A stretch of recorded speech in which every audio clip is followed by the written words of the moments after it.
Спорттың адам өмірінде алатын орны зор. Спортпен айналысқан адамның денсаулығы мықты, өзі шымыр болады. Біздің ата-бабаларымыз тәні саудың жаны сау деп бекер айтпаған. Спорттың қай түрімен айналысу адамның қабілетіне байланысты болады. Бүгінгі таңда елімізде үлкен ағалардан кішкентай балаларға дейін дене тәрбиесіне ерекше мән беруде. Балалардың күн кестесіне тазалық сақтау, ас қабылдау, таза ауада дем алып, ауа жұту, дене шынықтыру, еңбек ету сияқты оқушының күнделікті өмірі жатады. Салауатты өмір салты ол адамның тұрмыстағы күнделікті қалыптасқан дағдысы мен әдеті бойынша еңбек ету. Салауатты өмір салтын қалыптастыруда дене тәрбиесінің маңызы зор.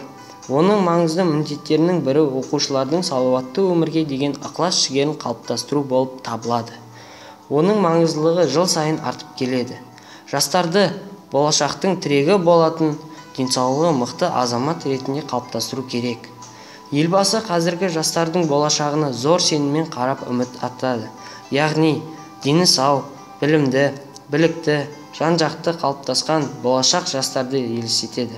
Салауатты өмір салтын қалыптастыру ұзақ үрдіс, бірақ бұл нағыз денсаулықты сақтайтын және нығайтатын жолдардың бірі. Ол оқушылардың өз денсаулығын сақтауға жауапкершілігін едәуір дәрежеде арттырады. Әр халықтың өз ұрпағын өмірге әзірлеуде, баулып тәрбиелеуде өзіне ғана тән ерекшеліктері болады. Кез келген елдің болашағы оның халқының денсаулығына байланысты екендігі дәлелдеуді қажет етпейтін шындық. Ал біздің болашақтағы бағытымыз салауатты өмір салты.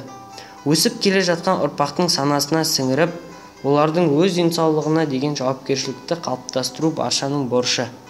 Осынау байлығымызға балаған денсаулығымыздың қамын ерте бастан ойлауымыз қажет екенін естен шығарып алатынымыз өкінішті. Жаңа ғасыр табалдырығынан аттанған болашақтың тағдыры оның денсаулығында. Ұлы Абай атамыздың 5 нәрсеге ғашық бол, 5 нәрседен қашық бол қағидасын берік ұстаудамыз.